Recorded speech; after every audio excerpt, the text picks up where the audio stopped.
두 가지 규칙을 기억하라. 시작에 앞서 지켜야 하는 두 가지 규칙이 있다네.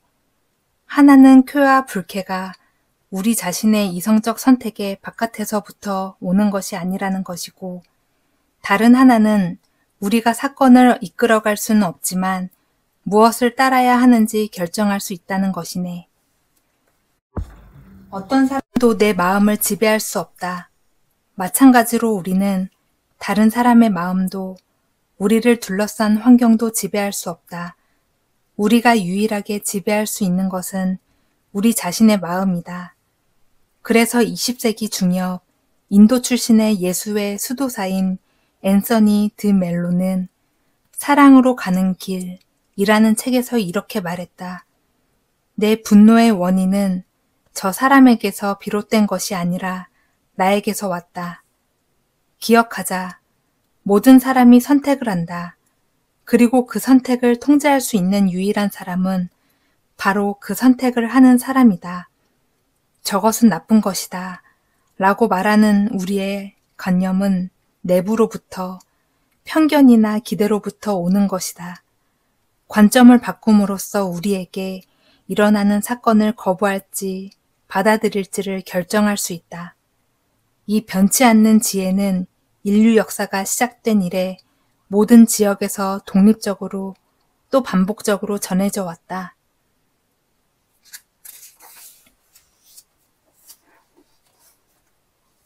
역경을 담대하게 마주하라. 고통이 찾아오지 않기를 희망할 수는 있겠지. 하지만 고통이 찾아온다면 용맹과 명예로움으로 인내할 수 있기를 희망하며 참아낼 것이네. 어떻게 전쟁에 참회에 떨어지지가 않기를 희망하지 않을 수 있겠는가. 하지만 전쟁이 나에게 닥쳐온다면 나는 부상과 굶주림, 그리고 전쟁이 가져오는 모든 불행에 고결하게 맞설 것이네. 나는 질병을 욕망하는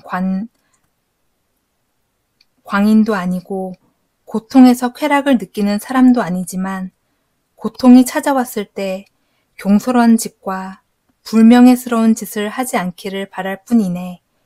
요점은 이것이네. 내가 역경을 희망하는 것이 아니라 역경을 이겨낼 수 있는 미덕을 희망한다는 것일세. 제임스 가필드 대통령은 이런 인물이었다. 아주 위대했다. 오랜 정치적 반목과 갈등을 겪는 동안 대통령으로서의 권위에 번번이 도전받았지만 그는 언제나 확고한 태도로 말하곤 했다. 물론 나는 전쟁에 반대 안 해. 하지만 전쟁이 우리 집 문을 두들기면 당당한 내 모습을 보게 될 것이야. 세네카가 전하고자 한 이야기가 바로 이것이다. 우리는 모두 고난과 역경을 피하고 싶어 하지만 그게 언제나 마음대로 이루어지지는 않는다. 고난과 역경은 쉼없이 삶의 문을 두드린다. 늦은 밤 운명이 우리의 문을 두들기면 대답할 수 있도록 준비하자. 옷을 갖춰 입고 맑은 정신으로 함께 나갈 준비를 하고 있어야 한다. 가장 좋은 안식처. 사람들은 시골이나 바다 혹은 산에서 자신만의 안식처를 찾으려 한다. 우리에게는 매번 동일한 것을 멸망하는 버릇이 있다. 하지만 이것은 편견에 찬 사람들의 특성일 뿐이다. 안식처를 찾으려 한다면 어떤 순간일지라도 자신에게서 안식처를 찾을 수 있어야 한다. 자신의 영혼보다 더 평화롭고 여유로운 안식처는 어디에도 없다. 특히 성찰로 가득 찬 삶을 살아가고자 한다면 나는 이곳만큼 조화로운 곳은 없다고 말할 것이다. 그러므로 자기 안에 안식처를 마련하고 항상 새롭게 하라. 마음의 평화를 회복하고 생각을 정리하기 위해 주말이나 휴가 동안 도시를 벗어나 한적한 곳으로 떠나기를 고대하는가?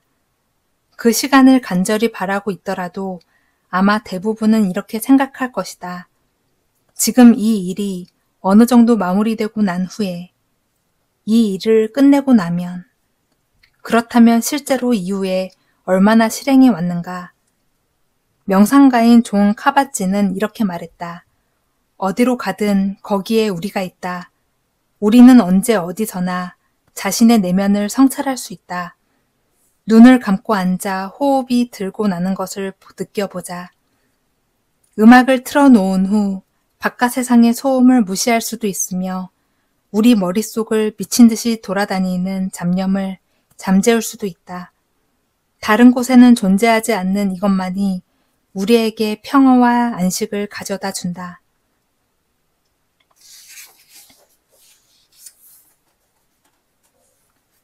학교에서 배울 수 없는 것, 적절한 교육을 받았다는 것은 어떤 의미인가? 그것은 인간의 타고난 선입견에서 벗어나 자연적 질서에 일치하며 판단하는 법을 배운다는 의미라네. 그리고 우리 능력 안에 놓여 있는 것과 능력 밖에 놓여 있는 것을 구분하는 법을 배웠다는 의미이기도 하네. 소위 지식인이라는 사람들이 비합리적인 결정을 내리는 경우가 얼마나 많은가. 틀림없이 자명한 사실을 놓치는 경우는 또 얼마나 허다한가. 이런 일이 일어나는 이유는 그들이 자신의 능력 안에서 통제할 수 있는 것들에만 집중해야 한다는 사실을 잊어버렸기 때문이다. 철학자 헤리클리토스는 다음과 같은 말로 현실을 꼬집었다. 헤시오도스로부터 배운 사람 중 대부분은 수많은 신과 괴물들의 이름이 밤과 낮의 다른 이름이라는 것을 결코 이해하지 못한다. 신발이 없어도 걸을 수 있는 것처럼 자연의 기본적인 속성이나 인간의 역할과 같은 기초적인 사실을 이해하기 위해 굳이 학교에 갈 필요는 없다. 자각과 성찰이 진정한 이해의 시작이다. 그 자각과 성찰은 한 번 하고 마는 것이 아니다. 매일 매순간 해야 하는 일이다. 어리석은 판단을 하는 이유. 탐욕과 야망처럼 오래되어 딱딱하게 굳어진 악덕이 우리 영혼을 병들게 한다네. 이것들은 우리 영혼의 재갈을 물리고 그 속에서 영원 불멸의 악으로 자리 잡지. 달리 말하면 이 질병은 끊임없이 우리의 이성적인 판단을 왜곡한다네.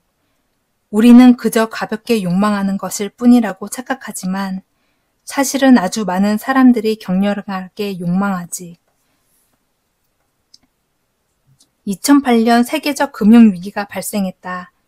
이해하기 힘든 것은 금융위기의 원인이 된 사람들 대부분이 사회적으로 똑똑하다는 평가를 받는 사람들이었다는 점이다. 그들은 금융 시스템을 잘 파악하고 있었으며 시장이 어떻게 변동할지 예상할 능력이 있었고 억 단위의 달러를 운용하던 자산가들이었다. 그럼에도 불구하고 사람들 대부분이 전 지구적 금융시장의 격변에 속수무책이었다. 그렇게 똑똑한 사람들은 어떻게 그런 어리석은 판단을 하게 되었을까?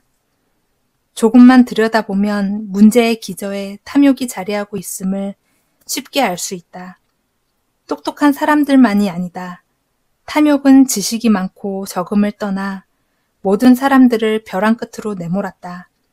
카드로 지어진 욕망의 집에서 사는 사람들은 아주 작은 미풍으로도 붕괴될 순간만을 기다리는 것과 같다.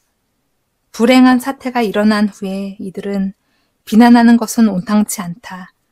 그것보다는 욕망과 악덕이 계속해서 우리를 유혹할 것이라는 사실을 즉시해야 한다.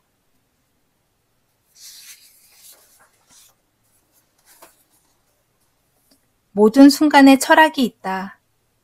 인간처럼 먹고 인간처럼 마시게나 인간처럼 옷을 입고 또 결혼하고 아이를 갖고 정치적으로 행동하게 그리고 모욕을 감수하게 고집불통인 가족, 이웃과 동료를 인내하게나 우리에게 자네의 그 모습을 보여주게 그렇게 하여 자네가 철학자들로부터 진실로 무엇인가를 배울 수 있음을 보여주게나 스토아 철학자만큼 존경받는 플루타르코스는 삶의 마지막 장에 이르러서야 로마의 위대한 인물을 연구하기 시작했다.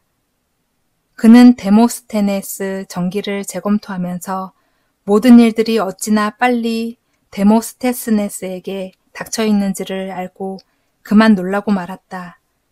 그는 이렇게 썼다. 그가 겪은 사건의 면모를 이해하기 위해 단어를 빌려오는 것만으로는 충분하지 않았다. 오직 내가 경험한 개인적 사건들만이 그 의미에 보다 가까이 다가갈 수 있도록 허락했다. 이는 철학에 대한 에피테토스의 견해와 매우 유사하다. 철학은 우리의 삶과 함께 깊어진다. 일할 때, 누군가와 만날 때, 혹은 누군가에게 투표할 것인가를 결정할 때, 연인에게 사랑한다는 말을 할 때, 그 모든 순간에 철학이 있다. 우리가 경험하는 모든 일들이 단어와 문장에 의미를 붙여넣는다. 풍요와 자유에 이르는 길. 자유는 우리 마음속에 욕망을 가득 채움으로써 확보되는 것이 아니라네. 욕망을 제거할 때에야 얻을 수 있는 것이지. 풍족함에 이르는 방법에는 두 가지가 있다. 당신이 원하는 모든 것을 갖거나 이미 당신이 가진 것에 만족하는 것이다. 어느 것이 지금 가장 손쉽게 충족할 수 있는 방법일까? 우리가 걸어야 할 길은 자유를 얻는 길이다. 더 많은 것을 갖기 위해 애를 태우고 분투하고 싸운다면 우리는 결코 자유로워질 수 없다. 하지만 이미 갖고 있는 것에 집중하고 그것에서 만족을 얻는다면 우리는 지금 바로 여기에서 자유로워질 수 있다.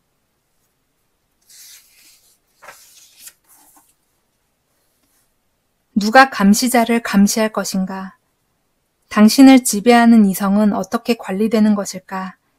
이것이 모든 것의 열쇠다. 그 밖의 것은 당신의 선택이든 아니든 그저 시체이며 연기일 뿐이다. 누가 감시자를 감시할 것인가? 로마의 유명한 풍자 시인 유베나 리스가 로마 사회에 던진 질문은 지금도 유명하다. 이 질문은 아우렐리우스가 스스로에게 던진 질문과도 같았다. 무엇이 우리의 삶을 인도하는 지배적인 이성에 영향을 주는가? 이 질문은 우리의 도덕적 원칙과 이성적 판단을 형성하게 하는 심층 영역에 대한 것이다. 당신이 인내심이 강한 사람이라고 가정해보자. 하지만 과학은 인간이 공복 상태일 때 어리석은 결정을 내릴 수 있다는 사실을 밝혀냈다. 인간의 평균적인 인내심이 그 정도라면 삶에 무슨 도움이 되겠는가? 그리고 우리를 특정한 방식으로 몰아가는 힘이 무엇인지 탐구해야 한다. 우리가 공부하는 철학을 뒷받침하는 근거가 무엇인지를 배우고 우리의 몸과 마음을 어떻게 통제할 수 있는지를 알아야 한다. 우리는 이성이 어떤 이유로 어떻게 작동하는지를 끊임없이 탐구해야 한다. 어떤 것에 대가를 지불하는가? 시노페의 디오제네스는 이렇게 말했다.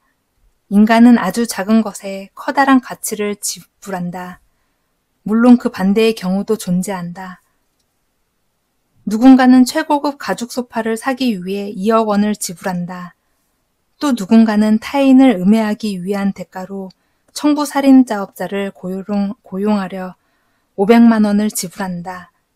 이처럼 시장을 구성하는 인간이 합리적이지 않기 때문에 돈의 가치 또한 합리적으로 결정되지 않는다.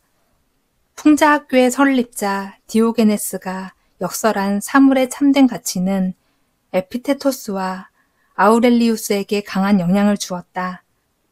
이것은 스토아 철학이 끝까지 탐구하고자 했던 주제이기도 하다. 하지만 이 주제에 오면 길을 잃기가 너무나도 쉽다. 죽을 때 그 어떤 것도 가져갈 수 없음을 알면서도 아주 작은 소유에도 집착을 버리지 못하는 것이 우리들이기 때문이다. 삶에 좋은 것이라면 그만한 대가를 지불해야 한다. 하지만 불필요한 것에는 어떤 대가를 지불할 필요도 없다. 여기서 핵심은 그 차이를 깨닫는 것이다.